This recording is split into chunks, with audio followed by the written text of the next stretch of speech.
बिल्कुल सही पढ़ा आपने थंबनेल में। आतंकवादी कौन और इल्जाम किस पर। आज मैं आप लोगों को एक एक करके फैक्ट्स बताऊंगा और आखिर में आप लोग खुद फैसला कीजिएगा कि आतंकवादी कौन है और इल्जाम ये लोग किसके ऊपर लगाते हैं। हमारे देश में हिंदू समाज के अंदर कुछ ऐसे नाम नेहाद हिंदू हैं जो लगातार देश के माहौल को खराब करने की कोशिश करते रहते हैं।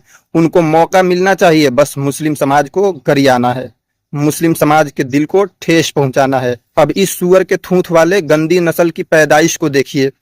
मिलादुन नबी का परचम, जिस पर हमारे नबी पाक सल्लल्लाहु ताला अलैहि वसल्लम के रोजे का गुंबद बना हुआ है, उसको पैरों तले रौंद कर उसकी बेहुरमती कर मुसलमानों के दिल को ठेस पहुंचाने की कोशिश कर रहा है। ये कौन है, कहाँ का है, मैं नहीं जानता हूँ, मगर इतना जरूर जानता हूँ कि ये किसी गलीज नुत्फे से ही पैदा हुआ है।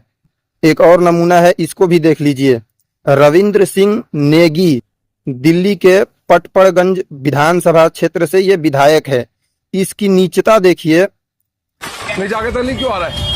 सुन ले मेरी बात, इतना ज्ञान मत दे हमें। निजाकत अली आ रहा लिखा हुआ, इस पर लिखने निजाकत अली, इसको बंद करो, आप लोग को करवाओ जी, इसको पेपर लगवाओ, पेपर लगा के इस पर निजाकत अली लिखो। अबे तू होता कौन है किसी की दुकान का नामकरण करने वाला? हम तुम्हारे बाप के गुलाम थोड़ी हैं। आजाद भारत में मुसलमान अपनी दुकान का नाम तुम्हारी मर्जी से रखेंगे। बबलू जूस कॉर्नर ही तो लिखा है, तुम्हारे किसी भगवान का नाम तो नहीं लिखा है ना। यूपी के हापुड़ में ठेले पर दानिश फल बेच रहा है, उसको नफरती आकर बोल रहे हैं कि तुम ठेले पर लिखो तुम मुल्ले हो। वाह रे कानून, कहाँ है यूपी सरकार? यूपी की शासन प्रशासन आंखों पर पट्टी बांधकर तमाशा क्यों देख रहा है? दानिश यहाँ क्या कर रहे हो? इस पर नाम क्यों नहीं लिखवाते? इस पे ठेले पे नाम लिखवा रखो अपना दानिश।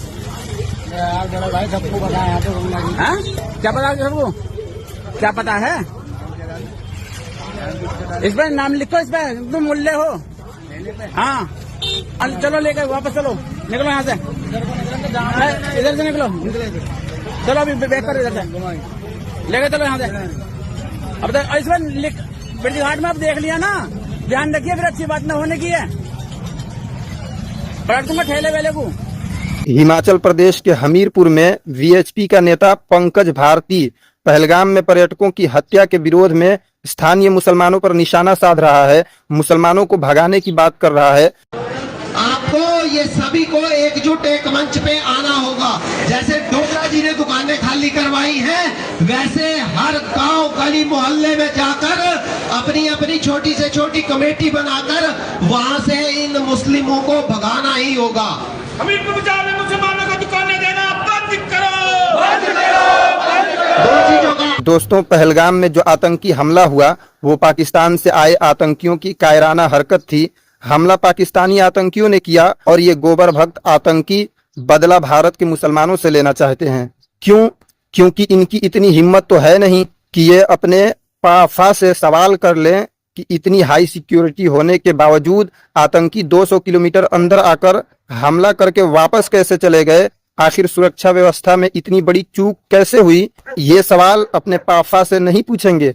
आज तकरीबन एक हफ्ते से ज्यादा का वक्त गुजर गया, हमारे 26 देशवासियों को पाकिस्तानी आतंकियों ने हमसे छीन लिया, मगर 36 इंच के छाती वाले चाचा अब तक क्या कर रहे हैं? इनको सबक कब सिखाएंगे? जब दुश्मन बाहर से हमला करता है तो हमें एकजुट होना चाहिए, लेकिन अफसोस देश के अंदर कुछ ऐसे ज़ोंबी हैं जो अपने ही देश के मुसलमानों से जंग छेड़ने पर आमादा हैं।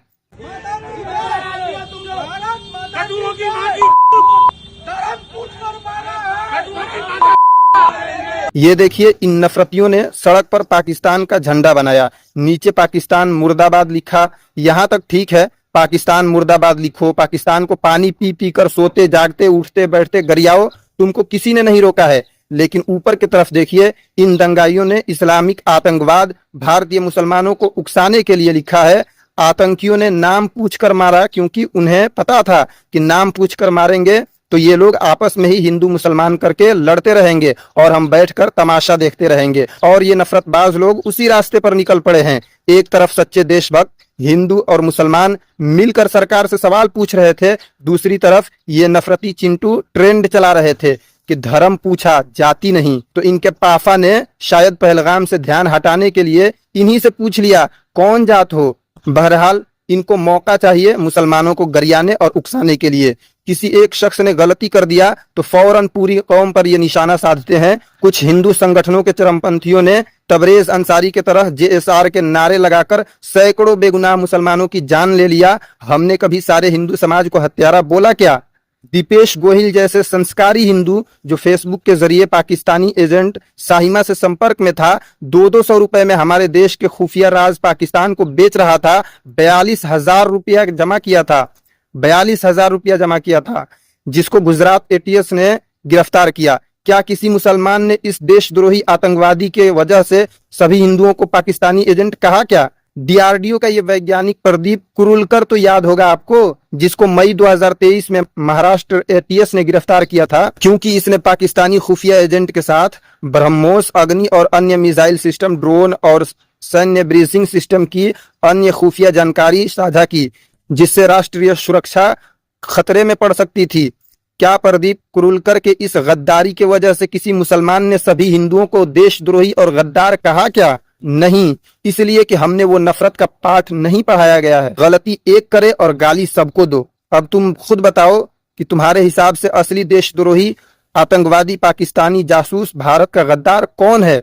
मैं ये नहीं कह रहा हूं कि सारे गलत काम करने वाले हिंदू समाज के अंदर ही होते हैं, बल्कि मुस्लिम समाज के अंदर भी हैं, लेकिन उनके वजह से तुम लोग पूरे मुस्लिम समाज पर निशाना साधते हो। तो अपने गिरेबान में खुद झांक कर देखो, अपने घर में भी तो देखो।